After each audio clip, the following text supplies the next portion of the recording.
Olá, nós estamos muito felizes em compartilhar com vocês a pesquisa que nós realizamos anualmente com o STEP Project, e é uma pesquisa focada em empresas familiares, e esse ano a gente está trazendo o foco da pesquisa é o legado das empresas familiares.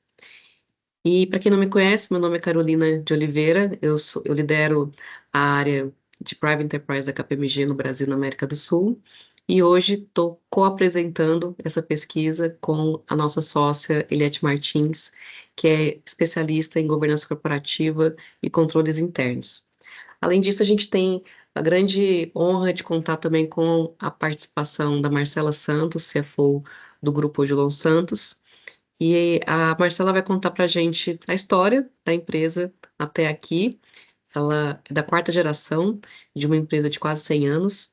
E nós também contamos com o Guilherme Weg, que é chairman do Grupo Malve, faz parte da terceira geração da família que fundou o Grupo Malve e é uma das empresas de moda mais queridas pelo povo brasileiro. Possui também uma história belíssima de empreendedorismo, de impacto social e moda sustentável. O Guilherme é da terceira geração e a gente vai ouvir aqui essas histórias tão incríveis que vão nos inspirar hoje. Primeiramente, eu gostaria de introduzir o tema da pesquisa. Nós viemos colaborando com o STEP há mais ou menos 5 anos. O STEP é um consórcio de universidades e professores acadêmicos de vários países do mundo, e eles estudam as práticas empreendedoras e bem-sucedidas das empresas familiares. Nessa pesquisa, nós estudamos o legado das empresas familiares, como é composto o legado, e nós acreditamos que é o caminho para o crescimento sustentável das empresas familiares. Construir um legado duradouro é uma característica distinta dessas empresas que passam por gerações, passam por crises e também continuam, né, perenizando o seu negócio e construindo uma história muito bonita com a família e também com as empresas, os talentos que são contratados pela empresa. Então, nós vamos trazer aqui qual é a essência do legado das empresas familiares e como qualquer outra empresa que está passando por essa construção também pode começar. A pesquisa esse ano trouxe entrevista com 2.683 pessoas de 80 países. A idade média das empresas que participaram é 40 anos, a partir da fundação. Nós tivemos empresas de diversos portes, né? Então, empresas de pequeno, 45% foram de pequeno porte, ou seja, aproximadamente até 50 funcionários, e depois os outros 50% entre empresas de médio e grande porte. Os principais setores que participaram, a gente teve no Brasil muitos respondentes do setor de agronegócios e também de serviços. E nós tivemos aqui um mix, quase 50% dos entrevistados são empresas que estão hoje na primeira geração, e o outro 50% são empresas que estão entre a segunda e terceira geração. E eu queria começar aqui trazendo para vocês uma pergunta interessante, que é basicamente o que é legado para você. A gente tem uma definição de legado, nós vamos colocar aqui no chat uma enquete para que vocês possam responder o que significa para você que está aqui nos acompanhando, mas o que nós trouxemos como construção, né, de legado, na nossa concepção, é uma combinação muito prática entre ativos tangíveis e intangíveis, aqueles que têm uma conexão muito forte com o passado, o presente e o futuro das empresas familiares e que também vai se conectando ao longo de várias gerações. É um entrelaçamento, né, entre o que você recebe do passado com o que também vai sendo construído para levar a empresa para o futuro que é desejado. Então, na nossa definição, o legado também é centrado no futuro. E por que que a gente está falando agora sobre esse tema, sobre legado? As empresas familiares, como eu comentei, são empresas naturalmente mais resilientes, ultrapassam gerações, compartilham valores edificantes, possuem uma cultura forte que é trazida por gerações, possui uma preocupação genuína também com as pessoas, e a gente conseguiu identificar que 45% das empresas que apresentaram maior índice de legado são empresas que também apresentaram um desempenho financeiro superior ao desempenho dos seus competidores. Então, trabalhar esse assunto, trabalhar a construção de um legado forte na empresa, também é algo que traz um resultado financeiro e um crescimento sustentável para a empresa no longo prazo. E isso reforçou também a nossa visão, as nossas hipóteses, né, na criação dessa pesquisa, de que o legado aumenta a performance financeira, a competitividade das empresas, as práticas sustentáveis, o impacto social das empresas, e também faz com que os valores e a identidade daquela empresa sejam perenizados. E isso nós vamos trazer alguns dados para mostrar para vocês.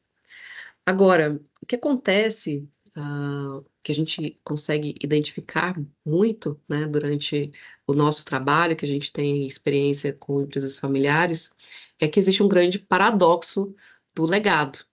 Ele pode ser considerado um presente, que vem das gerações passadas, mas também pode ser até mesmo um fardo, né? Quando o legado começa a atrapalhar, quando a tradição começa a impedir a inovação, ou seja, um apego muito grande às tradições que vieram sendo construídas, né, ao longo do tempo, e ao mesmo tempo essa tendência à aversão ao que é novo, ao que as tendências e o que a nova geração traz de novidades.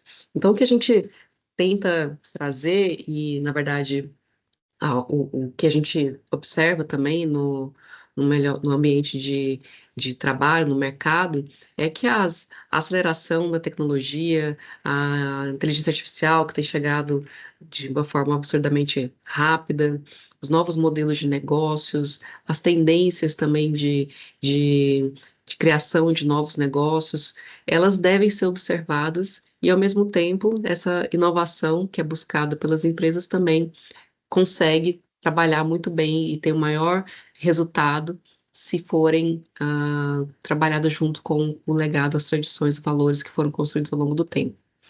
E é isso que a gente vai discutir aqui hoje com os nossos convidados. Queria convidar também a Eliette, que é uma grande especialista em empresas familiares. Ela vai trazer alguns insights dos aprendizados que ela teve ao longo do tempo, trabalhando com algumas empresas familiares, combinando também com os dados da nossa pesquisa. E à medida que a gente for avançando no conteúdo, tragam as suas perguntas. Nós gostaríamos que nossa interação com vocês fosse o mais interativo possível. E a gente vai se falando em breve aqui também com os nossos convidados. Eliette, agora é com você. Obrigada, Carol. Boa tarde a todos. Obrigada mais uma vez pela presença de vocês. Eu espero que todos estejam bem.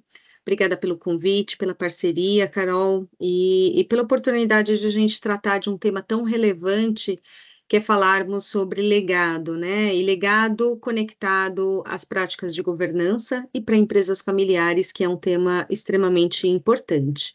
Queria agradecer também os convidados, né, Marcelo e Guilherme, que vão poder contribuir bastante aqui, né, com insights, com a experiência vivida ao longo dessa jornada de construção da governança e também de manutenção do legado nas organizações onde eles atuam. Bom, pessoal, então agora, para que a gente, antes de eu trazer para vocês o resultado da pesquisa, acho que é importante a gente resgatar alguns pontos que são importantes relacionados às empresas familiares brasileiras, né? Principalmente porque hoje, né, com base em dados de mercado, aproximadamente 90% das empresas, elas são empresas familiares ou vieram de uma origem familiar. Elas têm uma representatividade super significativa na economia do Brasil, né? E também representam ali 75% da força de trabalho do país, ou seja, elas são muito relevantes para a economia do país. Ao mesmo tempo, com base em dados de mercado, a gente percebe que muitas vezes o percentual de empresas que sobrevivem para a segunda geração é bastante pequeno em comparação a quando a gente compara com empresas no nível global. Então, existe um dado do IBGE que fala que 35% das empresas sobrevivem à segunda geração. E quando a gente muda, né, para a terceira, quarta e quinta geração, esse percentual ele cai de forma significativa. Apenas 5% das empresas elas sobrevivem à terceira, quarta e quinta geração em diante. E a gente sabe que um dos fatores, né, existem vários fatores que acabam impactando a perenidade das empresas. Pode estar relacionado ao momento de mercado, né, atratividade do seu produto, eventualmente uma estratégia de vender meu negócio para algum outro grupo, a entrada de um novo sócio, né? Existem vários fatores que podem ter contribuído para a passagem, né, para as outras gerações. Mas um dos temas que eu sempre coloco como importantes é que as empresas elas precisam trabalhar na governança, né? E aí, quando eu falo governança, é governança desde o âmbito da família, a governança no âmbito da propriedade e na governança no âmbito da gestão, que são elementos fundamentais que vão garantir, né, ou assegurar ou mitigar riscos de não continuidade dos negócios. E aí, o que é importante trazer para vocês é que quando a gente fala da empresa familiar, eu preciso sempre ter um olhar para esses três principais pilares. Família, quando eu falo da família, eu me preocupo com a preparação das próximas gerações, eu me preocupo em trabalhar na sucessão, né, dentro da minha família e a sucessão para dentro dos meus negócios, e como que eu vou formalizar, né, por meio de mecanismos, um deles é o conselho de família, por exemplo, né, como eu formalizo essas práticas para que discussões relacionadas à família sejam tomadas no âmbito da família, ao invés de serem, né, discutidas no âmbito de uma governança corporativa, de um conselho que precisa se preocupar com questões relacionadas à organização. Então, eu trabalhar no pilar da família e na governança familiar é um tema fundamental numa empresa familiar. Um outro elo que a gente precisa trabalhar em empresas familiares é o elo da propriedade. Como as regras estão estabelecidas, como os acordos entre os sócios estão estabelecidos e formalizados, né? Eu sempre costumo falar que o melhor momento para que a gente formalize, né, esses acordos é no momento onde as coisas estão indo bem.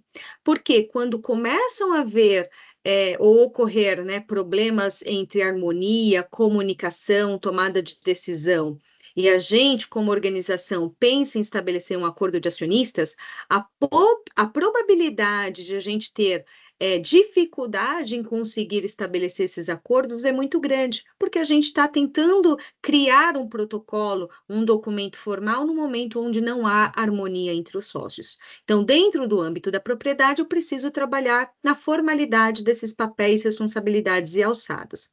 E quando eu vou para a questão da gestão, eu preciso me preocupar com as práticas de governança corporativa, né? Então, estabelecer os agentes de governança, né, que eu preciso ter para suportar a minha organização, como, por exemplo, conselho de administração.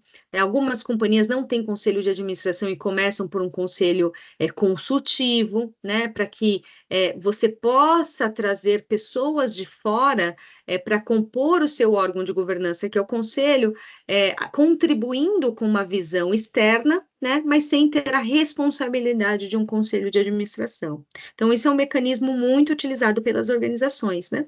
Além de me preocupar também com temas relacionados a riscos, controles, compliance, né, toda a estrutura e outros pilares de governança que compõem, né, as práticas de gestão. Ou seja, todos esses mecanismos de governança que se conectam entre família, propriedade e gestão, eles são fundamentais porque, de alguma forma, eles vão suportar o legado, eles vão suportar a continuidade, a perenidade dos meus negócios. E se eles não estiverem bem estabelecidos, muito provavelmente a gente pode impactar o legado que eu quero deixar para as próximas gerações, né? Então, eu queria trazer essa introdução, e aí agora eu quero também trazer para vocês um vídeo que foi feito pelo nosso time da KPMG do Global, em conjunto com o STEP, né, que suporta, né, ou que motivou aqui a construção dessa pesquisa, trazendo o olhar de legado para as empresas familiares. Por favor. The STEP Project Global Consortium and KPMG Private Enterprise Survey reveals an important link between the strength of a family business's legacy and its long-term business performance, and often gives family businesses a competitive edge. But legacy can also be a liability if it is too entrenched in tradition, and it can stand in the way of innovation, change and agility in future generations. This is the legacy paradox.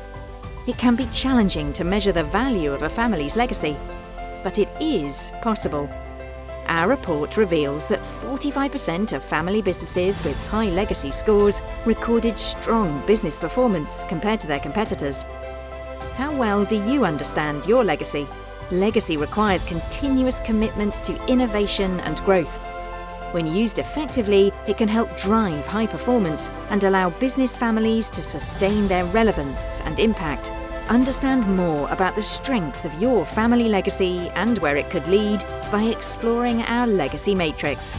We have identified 4 legacy types based on the combined strength of legacy and level of transgenerational entrepreneurship. Use it to identify your current legacy, whether it's static, preservative, evolving or dynamic, and the steps you can take to help strengthen your legacy and the performance of your business.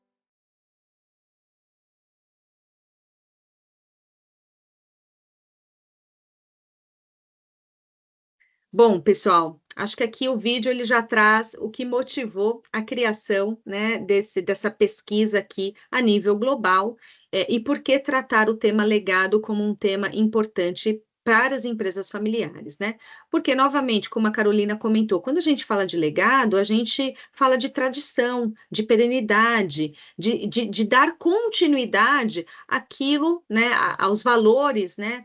A herança que o fundador que construiu pretende deixar para as próximas gerações, né? E aí, o que é importante eu trazer para vocês? Que quando a gente fala de legado, o STEP ele trouxe uma metodologia onde ele traz componentes que compõem, né, que se conectam com as raízes do legado, que são 4. O primeiro é o componente que a gente chama de material, ou seja, muitas vezes o legado, o objetivo de você deixar um legado, ele está conectado com um bem tangível, com um bem material, né? Quero deixar um dinheiro, quero deixar valores, eu quero deixar bens materiais, terra, edifícios, empreendimentos, né? Então, esse é o meu objetivo de legado, eu deixar algo tangível para as próximas gerações.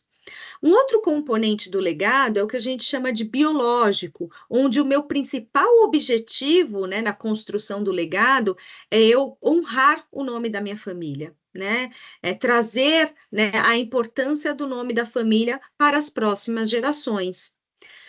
Um outro elemento que compõe aqui a raiz do legado é o social, ou seja, eu trabalho na construção do meu legado, mas conectado com ações sociais, né? Qual que é o meu papel perante a sociedade? Quais são as ações que eu preciso estabelecer, né, para que eu esteja, de alguma forma, apoiando, né, a sociedade como um todo? Isso se conecta muito, inclusive, com o papel, né, do ESG que tanto se discute, no mercado.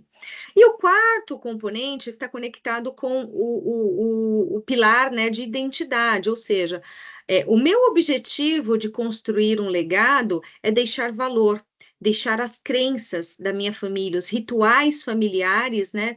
Por exemplo, encontros no final do ano, encontros aos domingos, né? Almoço em família. Então, são rituais familiares que acabam contribuindo, né, para a construção do meu legado.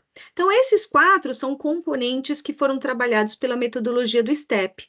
Ao mesmo tempo, a Carolina comentou que durante essa pesquisa, além da pesquisa em si, foram realizadas também mesas de debates, né, com os participantes. E durante essas mesas de debates foram colocados que foi identificado um novo perfil, talvez um novo componente que também compõe a raiz do legado, que é o componente de empreendedorismo, né? Ou seja, a empresa trabalha no legado, mas incorporando a questão da resiliência e do apetite para novos negócios. Isso também compõe, talvez, um dos motivadores para a construção do legado dos negócios. E aí, trazendo, então, tangibilizando o resultado da pesquisa, e muito conectado com esse último slide que eu apresentei, a primeira pergunta foi o quanto que a questão do legado está sendo trabalhada, né, pelas empresas que participaram da pesquisa. Ou seja, quanto mais elementos colocados no questionário que se conectam com as práticas de legado, esses percentuais eles são computados, e quanto mais próximo ao percentual de 100%, mais elementos foram trabalhados para contribuir com o legado da companhia, né? Então, o resultado dessa pesquisa trouxe que 79%, né, foi o resultado geral, a pontuação geral das empresas que participaram, ou seja, foi identificado elementos, né, que contribuem para a construção do legado nessas empresas. E aí, desses 79%, o interessante é que a grande maioria dos respondentes colocaram que a minha preocupação com o legado está conectado diretamente com os aspectos biológicos, ou seja, eu trabalho na construção de legado porque eu quero dar manutenção do nome da minha família, do nome da minha empresa para as próximas gerações, que é o pilar biológico. E os outros 23% colocaram o pilar social, ou seja, eu trabalho na construção de um legado que esteja conectado com as ações sociais. Qual que é o meu papel perante a sociedade? Quais são as ações que eu trabalho perante a sociedade, né, que acabam contribuindo ou motivando as minhas ações as minhas ações para o legado dentro da minha organização. O segundo elemento que foi questionado é a questão relacionada ao empreendedorismo, né? Ou seja, o quanto que essas empresas elas possuem mecanismos, estruturas e práticas que contribuem para o empreendedorismo transgeracional dentro da minha organização, né? E aqui o que é interessante é que muitas empresas responderam que já atuam com a questão do empreendedorismo, né, dentro dos meus negócios, né, para contribuir com o legado da minha organização. Mas o interessante é que 26% dos respondentes colocaram que o empreendedorismo ele só é possível se eu tiver bons relacionamentos familiares, né? Ou seja, se eu trabalhar num bom relacionamento familiar, consequentemente eu consigo trabalhar em trazer elementos de empreendedorismo para o meu negócio. 26% responderam que o empreendedorismo familiar já está presente no dia a dia, né? Dentro da minha família, dentro das minhas gerações. E 24% responderam que eu só consigo trabalhar no empreendedorismo se eu trazer futuras gerações com outro mindset, com um olhar de inovação, com um olhar de nova realidade para contribuir para o dia a dia, né, e as novas ações do meu negócio. O quarto elemento que foi questionado está relacionado à questão da sustentabilidade, né? Então, o quanto que o meu legado, quando eu trabalho no legado e eu preciso me preocupar com a comunidade, quais são as principais partes, né, que estão relacionadas ao meu negócio que eu me preocupo, né, para garantir o meu legado? E aí, aqui o interessante é que 21%, aliás, eu vou começar pelo principal percentual, né? 26% dos respondentes colocaram que as minhas ações, né, para contribuir com o legado da minha organização e que estão conectados às práticas de sustentabilidade, de perenidade, né, de sustentação dos meus negócios, estão voltadas às ações ao meio ambiente. Ou seja, eu me preocupo com o legado e essa preocupação, as minhas ações estão diretamente conectadas, né, com ações que eu desenvolvo, né, me preocupando com o meio ambiente. Isso está muito conectado, inclusive, com um dos propósitos do ESG, que tanto falamos, né, nos dias de hoje. 21% colocaram que as principais ações, né, para garantir o legado estão conectados com o bem-estar dos meus funcionários. E isso é muito uma característica da empresa familiar, né, porque a gente percebe que, principalmente nas empresas familiares, existe uma preocupação muito genuína com os funcionários, né, então é muito comum a gente ter funcionários com muito tempo de casa e existe uma preocupação com o bem-estar, né, desses profissionais. E aí os outros percentuais aqui, talvez um percentual um pouco menor, 19%, discutem que as ações que estão conectadas às práticas de legados estão mais conectadas a ações diretamente aos fornecedores daquela organização. Tá? Dando sequência, uma outra pergunta que foi colocada, o quanto que as práticas de legado, o quanto que empresas, né, que responderam que já possuem práticas presentes, né, ou trabalham com as questões relacionadas a legado, possuem uma melhor performance financeira. E aí aqui, a Carolina já comentou, logo no início da sua apresentação, que grande parte das empresas, né, aqui a gente tem um percentual de 77% dos respondentes, colocaram que, pelo fato de eu já estar trabalhando em ações conectadas a trazer o legado da minha organização, consequentemente, me trouxe uma melhor performance financeira. Esses são resultados, né, são respostas das próprias empresas, tá? Não há um julgamento aqui da KPMG ou do STEP, mas foram respostas que foram colocadas pelas empresas.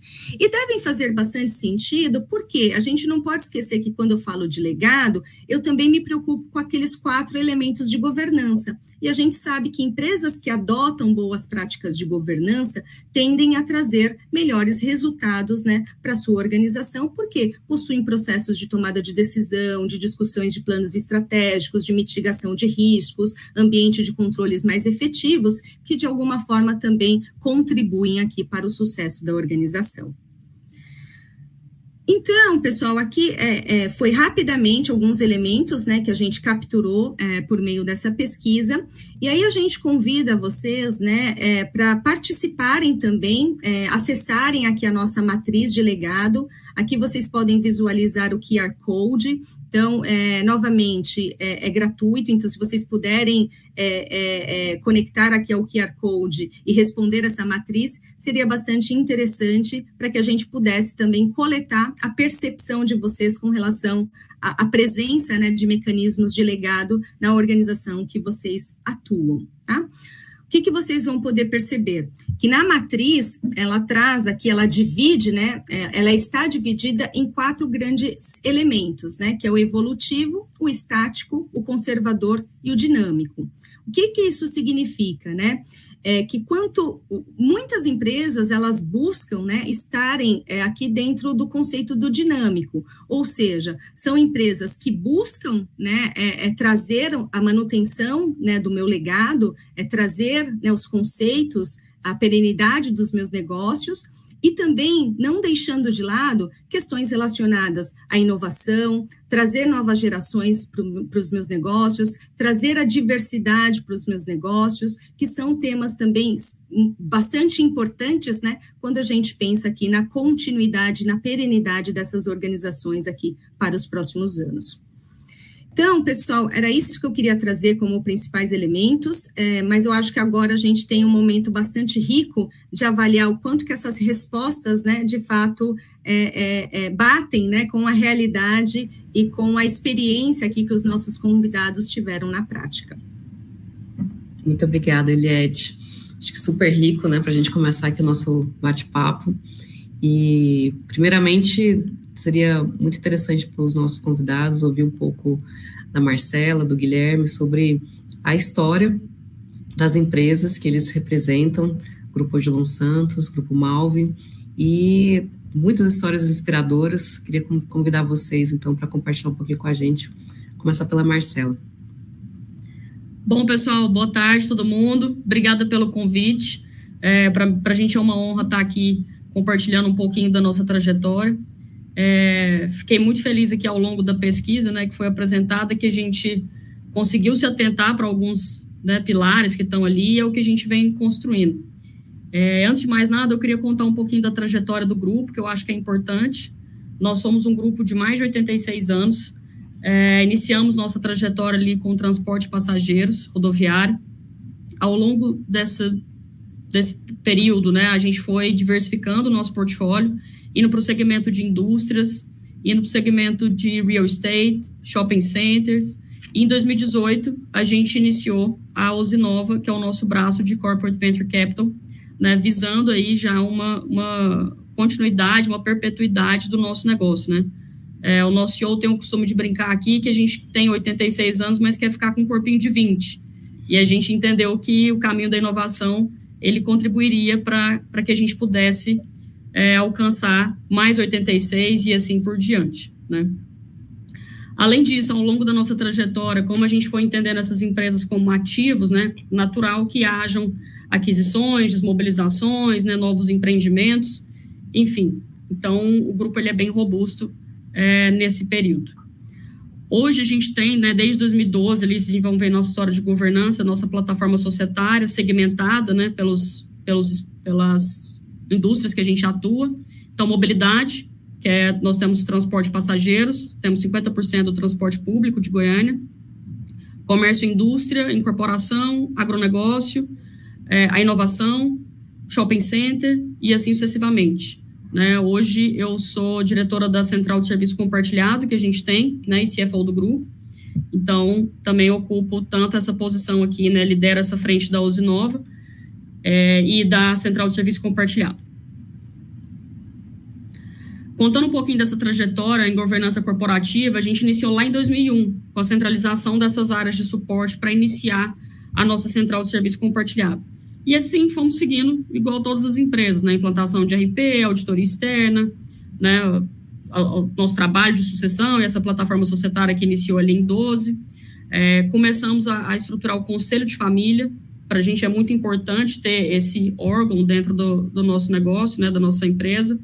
Depois fomos caminhando para um conselho consultivo. Então, a gente fala que primeiro a gente tinha que estruturar a família, né? E que a gente entendesse que somos uma família empresária.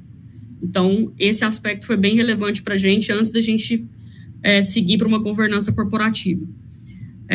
Além disso, adotamos todas as práticas de gestão. Em 2018, fortemente, a inovação corporativa, metodologias ágeis. E em 2022, iniciamos um novo design organizacional. A gente entendeu que a estrutura tradicional que a gente tem de organograma, ela nos serviu muito bem, mas que para que a inovação seja fluida dentro de uma organização, é necessário ter um outro dinamismo e um outro design, né, que eu vou apresentar aqui para vocês também. Hoje, em resumo, nossa estrutura organizacional ela tem a Assembleia de Acionistas, né, o nosso Conselho Consultivo, o Conselho de Família, que endereça os assuntos da família, para que esses assuntos da família não interfiram, né, nos negócios que a gente tem, o nosso CEO, que é um membro da terceira geração, temos a nossa diretoria jurídica, ali todos os diretores embaixo, né, que reportam diretamente para o CEO, e a Osinova, que é esse veículo de Corporate Venture Capital, a gente tem um Board of Advisors também com conselheiros independentes. A gente entendeu que esse segmento, ele tinha um caráter estratégico dentro do grupo, e a gente precisaria dar maior robustez para essa iniciativa. Bom, a gente conta aí com conselheiros de mercado, né, já tem bastante tempo, então o Caio Costa, que tem um perfil mais mercado de capitais, financeiro, nos apoia nesse processo, e o Fernando Falco, que já está com a gente há mais de 6 anos, tem um perfil de gestão, uma trajetória brilhante aí dentro do mercado. Então, temos 2 conselheiros que a gente reúne mensalmente para poder endereçar e apresentar os resultados do grupo e tudo mais. Dentro do Board of Advisors também trouxemos competências complementares, né? Então temos o Igor Ferreira, que traz um perfil de founder e tecnologia, e o Anderson Gozzi, que traz um perfil de investidor e de governança, né? Ele é muito forte nesse aspecto, né? CEO da GoNew. Então, a gente buscou complementariedade ali. Por que buscar um perfil investidor e um perfil founder, sendo que nós somos investidores, né? A gente entendeu que tem que ter uma empatia. Como é que o founder está se posicionando naquele estágio de maturidade que ele se encontra, né? Então, a gente também tem esse cuidado, que nada mais é que o cuidado com as pessoas, né? Então, não é só fazer um investimento pelo investimento, mas quem são as pessoas que estão liderando aquela iniciativa. E em termos da nossa governança familiar, a gente também se preparou para isso, né, para fortalecer esse conceito de família empresária. Então, fizemos, né, um programa ali junto com a Dom Cabral, todos os membros da família. Além disso, fizemos um trabalho interno para que todo mundo tivesse, né, dentro da mesma página, conhecesse todos os negócios a fundo e que pudesse sentar na mesa e ter uma discussão rica, né, na tomada de decisão. Esse trabalho que a gente fez foi reconhecido aí pelo valor, na época que ele foi realizado. A gente sempre tem uma troca com outras famílias, né, para buscar novas práticas e implementação de boas práticas.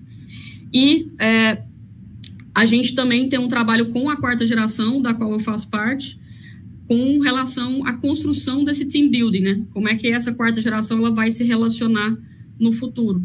Então, a gente já tem demandas, né, recebidas ali para a gente trabalhar em conjunto e aprender o nosso posicionamento e continuar a dar perpetuidade nesse legado que a gente acaba herdando e que a gente também tem que construir para as gerações futuras, né? Então, a gente tem esse foco de atenção aí.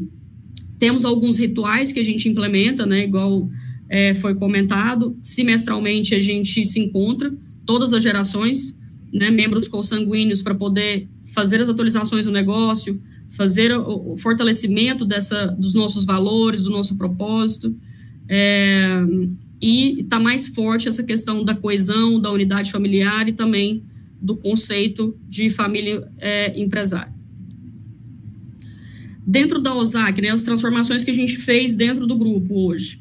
Então, a gente atuou fortemente na inovação desde 2018, trouxemos tecnologias, metodologias, plataformas que nos apoiaram nesse processo. Então, a gente tem, começamos lá em 2018 o conceito de lifelong learning, automação e robotização. Hoje temos uma unidade dentro da nossa garagem de ônibus que imprime as peças dos ônibus.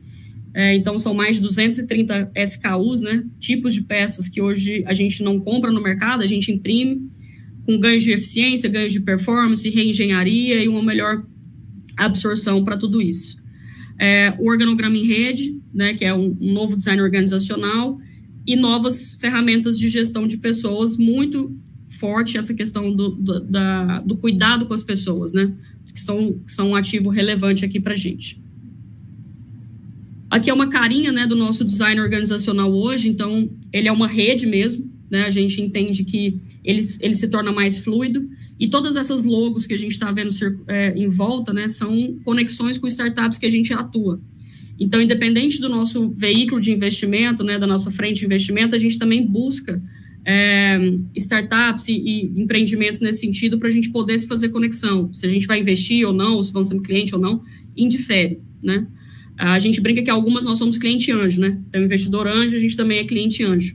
Então, hoje esse conceito ele é mais disseminado dentro dessa estrutura e se torna fluido, né? A inovação ela começa a ser permeada.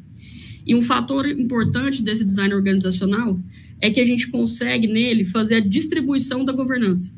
Então, aqueles pilares que a gente tem de governança, de equidade, accountability, né, transparência, a gente consegue distribuir isso para as pontas. Então, além de ter um aspecto inovação, a gente também fortalece a governança, fazendo com que essa autonomia chegue para as pontas, né, e a gente consiga fazer essa estrutura ser mais robusta. E, por fim, né, uma matriz aí do nosso portfólio. Hoje são mais de 160 startups investidas em diversos segmentos, né, já tivemos 17 saídas. Hoje a gente co-investe mais no estágio pré-seed, temos vários parceiros aí a nível nacional que co-investem com a gente, e isso é muito rico, né, porque a gente consegue acessar o nosso portfólio para poder alavancar e oxigenar as nossas empresas. Por mais que a gente tenha negócios tradicionais, que são bem tradicionais e nasceram desse jeito, é assim que a gente entende que o nosso legado, a nossa perpetuidade, ela tende a melhorar. Então, fiz um overview aí para vocês e obrigada mais uma vez por ter esse espaço aqui para apresentar um pouquinho da nossa história. Muito obrigada, Marcela. Acho que você conseguiu tangibilizar aqui, né, na prática vários elementos que a gente citou, como empreendedorismo transgeracional, né, como vocês continuam empreendendo, entrando nos novos negócios, impacto na sociedade, com sustentabilidade também. Obrigada por trazer essa história tão inspiradora aqui para nós. Queria trazer agora, então, o Guilherme também para compartilhar, que além de várias gerações, né, da empresa, da Malve, vocês também têm impacto em gerações das próprias pessoas, dos clientes, né? Eu estava lembrando aqui o primeiro vestidinho da Malve que eu tive, e depois também, quando eu comprei para minha sobrinha uma roupinha da Malve. Então, vocês passaram, né, pela vida dos próprios clientes. Então, eu queria contar como vocês têm trabalhado, né, como foi essa história, e também pensando no futuro da marca, da empresa, qual é o principal foco de vocês. Claro. Bom, boa tarde a todos. Obrigado, turma da KPMG, toda pelo convite. Prazer estar aqui. Vou sem apresentação, né? Primeiro, parabéns aí para Marcela, pelo grupo, pela governança, pela história como um todo. Acho que minha história é um pouquinho parecida sobre alguns aspectos, né? Na questão de longevidade, na questão da mudança e evolução contínua dos negócios, das novas frentes, das novas verticais, e com uma governança hoje robusta, né? No meu caso, acho um pouquinho diferente da Marcela, que certamente é bem mais nova do que eu. Quando eu cheguei, não existia nada disso, né? Não tinha conselho, não tinha nada de governança, tinha muita visão, muita inspiração. Então, eu tive que, ao longo da trajetória, lidar com várias resistências, que acho que muita gente enxerga a governança como, isso aqui dá para deixar um pouco para depois, e não enxerga valor, de fato, naquilo que vai trazer. Então, passei por algumas dessas resistências, né, e vendendo o valor, o que isso traria para a família no futuro, né, nas próximas gerações, né. Então, o grupo hoje é um grupo empresarial também com vários negócios. A gente é de 1906, então 118 anos. Começou lá atrás com agricultura, comércio, posto de gasolina. Depois, em 68, veio a parte têxtil, né, de moda. Depois, energia renovável, tecnologia, agronegócio, imobiliário, enfim, diversas frentes, né. Eu falo aqui um pouquinho especificamente de algumas dessas empresas, ou mais como a gente está estruturado, né, mas é muito parecido com o que a Marcela comentou, né, uma governança completa, robusta, disciplinada, né, que eu acho que isso tem muita gente que gasta muito dinheiro com muita consultoria e depois, na prática, acaba não executando e não vivendo isso no dia a dia. Está lá no papel, na parede, mas as pessoas não se dedicam para aquilo, né? Então, a gente fez todo um processo de devagar, aos poucos, né? Então, primeiro, conselho de família, né? Acho que a gente não estava em algum momento, talvez falando aí de 20 e poucos anos atrás, preparado para ter conselheiro de administração independente, uma porção de coisas. Então, acho que no início dessa jornada de governança, acabam surgindo assuntos de família em reuniões de conselho, essas coisas se misturam um pouco e tudo mais. Então, a gente foi aos poucos, né, começando pelo conselho de família, depois até regras de entrada das próximas gerações, né. Então, isso começou comigo, a gente não viveu isso nas próximas gerações. Minha filha mais velha tem 10 anos, então vai demorar um pouquinho ainda.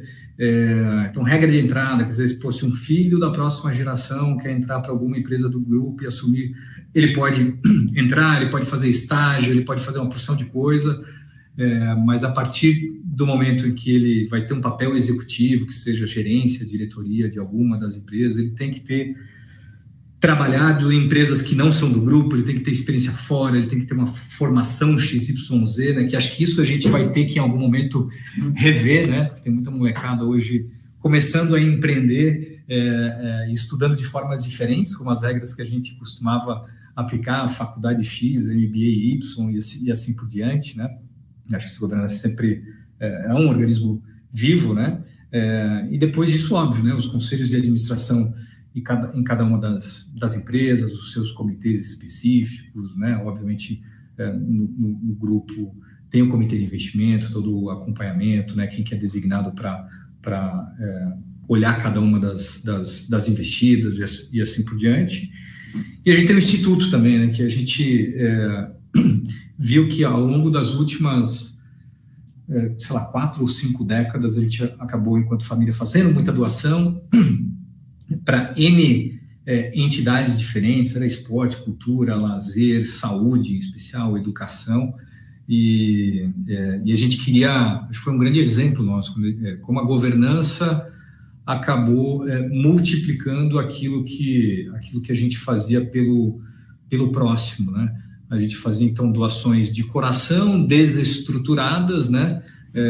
E eu dou um exemplo simples aqui do que a governança ajudou a gente nisso, né? Primeiro, dar foco em determinadas coisas, quer dizer, a gente fazia muita coisa por arte e cultura num país que passa fome ainda, né? Então, a gente, como é que o mesmo dinheiro pode gerar mais impacto, né?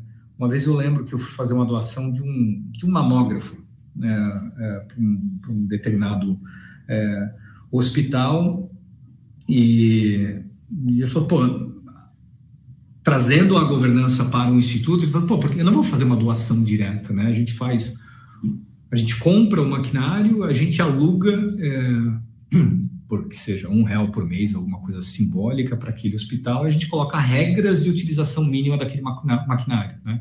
Então, se eu quero fazer bem para as pessoas, não adianta eu doar para um hospital específico e vai usar 30% da capacidade daquele mamógrafo ou que tipo de coisa que seja. Então, assim, acho que a gente viveu isso nas nossas empresas e viveu isso também muito no nosso instituto, né?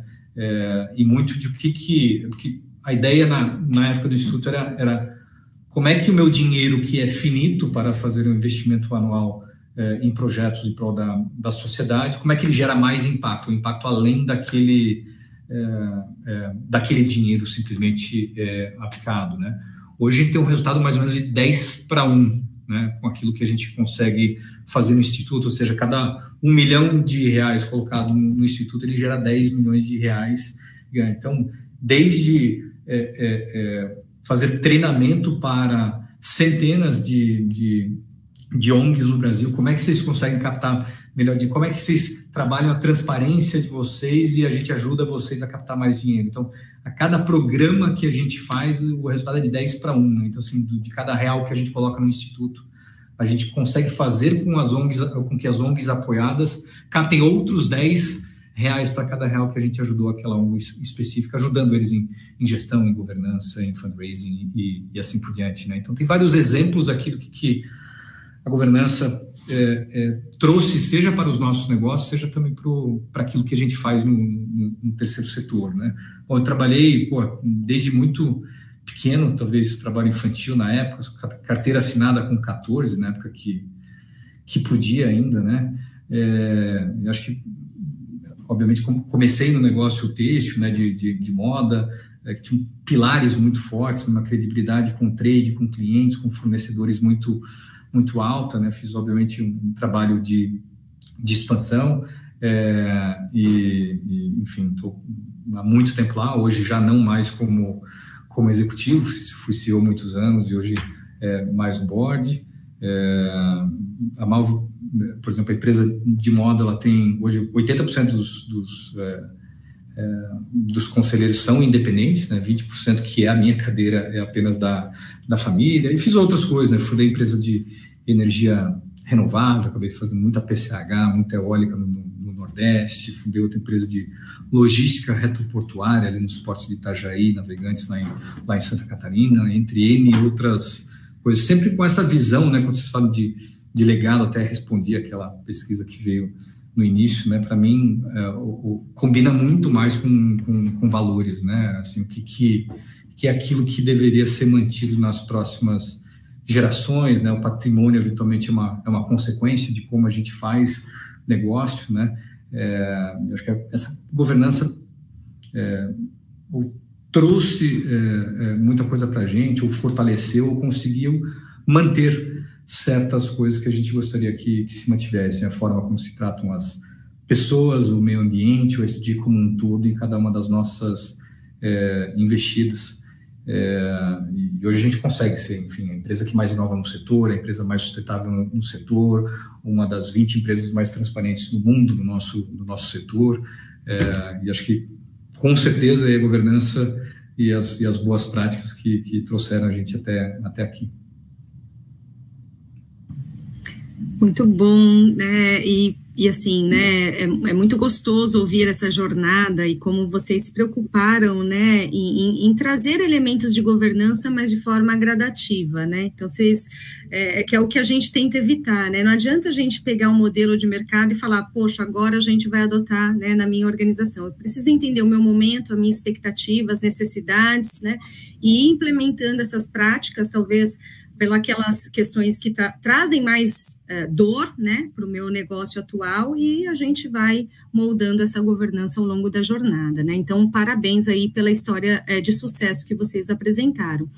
E aí eu queria fazer uma pergunta para você, Guilherme, e para a Marcela também, muito conectado com a sua fala final, que foi que legado está muito conectado a você passar valores, né, e valores para as próximas gerações. E hoje vocês fazem parte, né, da liderança dos negócios, né, mas também fazem parte de novas gerações, né. Então, como que foi trabalhado no processo de sucessão, né, entre a segunda, a terceira geração, e como o legado foi trabalhado nesse processo de sucessão? A importância da manutenção do legado nesse processo de sucessão. Bom, vou começar aqui. O Guilherme sempre muito gentil, né, falar que eu sou mais novo que ele, mas parabéns pela trajetória aí, Guilherme. Liette, assim, acaba que há mais de 80 anos, né, a nossa primeira sucessão, ela aconteceu em decorrência do falecimento do meu bisavô, né, então não foi uma sucessão estruturada e tudo mais. Mas que sirva como aprendizado, né, como as empresas familiares são resilientes, então como é que a gente pode ter uma oportunidade de não acontecer isso novamente, né? E aí a gente iniciou o nosso processo de governança. Quando a gente começa pela estrutura, pelo menos no nosso caso, tá? Acho que do Guilherme deve ter sido parecido pela fala dele. Quando você começa a fazer a estrutura pela família, você já começa a fortalecer o conceito de família empresária muito forte, né? E aí os chapéus, né, começam a se diferenciar. E você trabalhar isso também não cai do dia para a noite, né? É um tocar o bumbo, né? Você tem que ficar constantemente retroalimentando um processo como esse.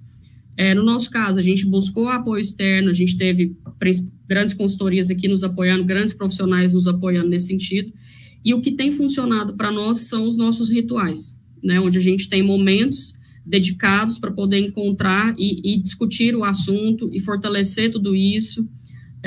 Então, por exemplo, no último encontro de família empresária que a gente fez, a gente contou com todas as gerações, né? A gente teve um membro da primeira geração, que é uma tia do meu bisavô, que ficou umas 2h30 contando um monte de histórias para a gente, fortalecendo todo esse senso de pertencimento, resgatando o nosso propósito, né, que é transpor novos caminhos, e como que ele, na ocasião dele, no tempo dele, conseguiu fazer tudo isso. Então, ali você tira vários valores, né? Várias perpetuidades ali que você quer manter. E como ao longo do tempo, quando a gente vai apresentando os negócios e tudo mais, isso se permanece, né? Então, assim, uma coisa que ele construiu lá atrás e que a gente consegue manter na forma como a gente faz o negócio, na forma como a gente interpreta isso, na forma como a gente fortalece a nossa estrutura. Então, nossa trajetória foi mais ou menos nesse sentido. Eu acho que fortalecer o núcleo familiar, a coesão, a unidade, ela é um catalisador aí positivo para que a governança corporativa seja mais fluida.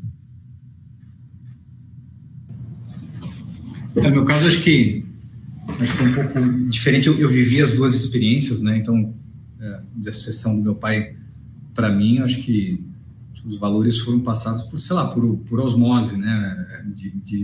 Desde menino, e escutar ele e a minha mãe falando de trabalho todo dia no almoço, no jantar e tudo mais, como muitas das famílias aí devem passar também. Então, quando eu entrei na companhia de fato, né, assim, depois de faculdade e tudo mais, acho que eu conhecia, sei lá, talvez 100 pessoas da companhia por apelido, por ter estagiado junto, por ter trabalhado e tudo mais. Então, assim, foi muito mais simples, né? Agora, essa sucessão, que eu fiz para a Gabriela há um ano e pouco atrás, aí sim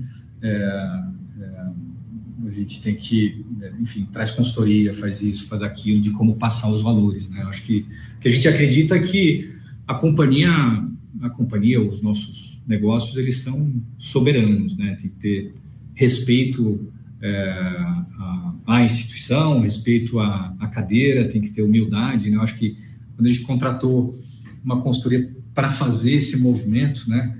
Eles falaram até de uma companhia, enfim, grande e de muito tempo, que faz sua primeira sucessão para alguém que não é da família, e até os headhunters falam isso, né? Eles falam que é 1, 2, 3, vocês já viram essa expressão, não? O primeiro dura 1 ano, o segundo dura 2 e a terceira pessoa dura mais, aí vira longevo, vira um negócio. E o meu objetivo era sempre desafiar isso, né? E quais eram as coisas que fariam com que a gente não corresse o risco de fazer uma sucessão, fazer uma transição, e essa pessoa, vamos dizer, a organização por algum motivo expulsar e tudo mais, e realmente a gente prezou muito pelos valores, né? A gente queria uma pessoa que fosse apaixonada pela nossa história, que visse valor naquilo que a família enxerga de valor, muito mais do que competência técnica, né? E é contraintuitivo, porque geralmente a gente busca primeiro a competência técnica, a habilidade de fazer, e no fundo, uma posição de liderança, a capacidade da gente entregar vai muito da nossa capacidade de influenciar pessoas e direcionar. E isso tem muito a ver com os valores, se aquilo conversa com a companhia ou não conversa com a companhia. Então, foi consultoria, foi uma porção de coisas. A gente ia fazer esse movimento até um pouco mais cedo, aí vem Covid e assim por diante. A gente acaba postergando um pouco, mas sempre com cuidado para fazer movimentos super bem pensados, né? E olhando na perenidade, na longevidade do nosso negócio, né? Mas eu acho que é isso, que a pessoa tenha humildade, tenha respeito à organização e que, enfim, que se apaixone por aquilo que a gente acredita, porque senão a chance daquilo não andar, ela aumenta demais, né? Muito bom. Gente, olha, podia ficar conversando aqui horas, né? Acho que tem muita história bacana para ouvir de vocês. Nosso tempo está esgotado, basicamente, mas eu queria, para a gente encerrar, ouvir de vocês o seguinte: qual seria um ritual que vocês implementaram, que vocês acham que foi essencial para manter o legado, né, da família, os valores, que vocês dariam como dica? E, para fechar, qual é o legado que vocês, como líderes hoje, gostariam de deixar? Bom, acho que os rituais, eles são importantes, e existe um ritual super simples que acho que todo mundo consegue fazer, mas que às vezes o sentido dele não é muito trabalhado, que é simplesmente um almoço de família, né? A gente tem aqui hoje, né, os nossos almoços, onde não pode faltar, senão dá confusão. Então, onde você ali consegue fazer com que a coesão funcione, fazer com que a unidade funcione, que o respeito mútuo aconteça, né? Então, é uma coisa simples, mas que tem um significado gigantesco, né? Então, além dos nossos encontros e os outros que a gente trata de negócio, ter os rituais de família muito bem estruturados, né? E dada a devida importância que ele tem. Com relação ao legado, né? Que, assim, à frente... Aqui eu estou sendo porta-voz de uma história, né? Mas eu acho que a minha contribuição particular é muito nesse sentido, de fazer com que a inovação, que é o que a gente tem buscado até agora, ela seja um catalisador ali para mais 80 anos, né? E eu tenho certeza que as próximas gerações que virão vão dar a contribuição delas também. Eu acho que o respeito dos antecessores, né, do legado que foi construído e como que a gente permeia isso também é um desafio muito grande. Então, não é simplesmente botar a tecnologia, botar a startup para funcionar, mas como é que a gente faz com que esses valores, tudo que a gente acredita, também tenha a nossa cara dentro desse projeto de inovação e de continuidade que a gente tem feito. Então, acho que, para mim, esse vai ser o meu maior legado. Legal. Guilherme? A resposta para a primeira pergunta é exatamente igual, né? Não falar de negócio, ou seja, ter uma governança onde se fala de negócio e ter prazer de tomar vinho, se divertir, etc., em outros momentos, né? Porque geralmente essas coisas se misturam, e quando se mistura o sentimento de pai, filho, irmão, e ele se mistura com, pô, eu gostei ou não gostei daquilo que você falou naquela outra reunião, e conseguir separar. É difícil, né? Mas eu acho que é uma dica valiosa. A gente conseguiu fazer isso aqui, então ter os nossos momentos, se é almoço, se é jantar, se é viagem e assim por diante, mas é super importante. Eu acho que meu legado, eu acho que é muito institucionalizar a vontade das antigas gerações, né? De ter colocado esses processos de governança para que continue funcionando, porque a vontade das pessoas que trouxeram a gente até aqui, ela aconteceu e funcionou, né? Mas ela funcionou porque um ou outro indivíduo teve essa visão, teve essa vontade, né?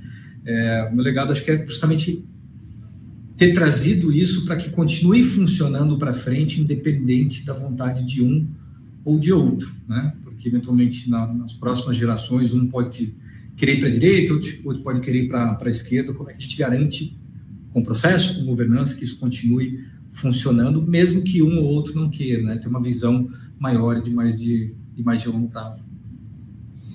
Maravilha, gente. Muito obrigada. Obrigada, Marcelo. Obrigada, Guilherme, por compartilharem as histórias de vocês, por compartilhar a história da família, né, e também da empresa familiar. Obrigada, Eliette, também, por trazer para nós aqui toda a sua experiência. Obrigada, time KPMG, que colocou tudo isso de pé. E quem está aqui ainda ouvindo a gente, que também tenha se inspirado, não deixe de fazer, responder a nossa matriz de legado, que a gente deixou aqui o QR Code, também o link para vocês responderem. Acessem também todo o conteúdo da pesquisa. E a gente está aqui empregando também a nossa missão, que é ajudar para que mais empresas familiares possam passar para a segunda, terceira, quarta, quinta geração, que a gente continue também gerando riqueza com negócios que trazem tanto impacto social e contribuem também para o nosso país. Obrigada a todos e até a próxima.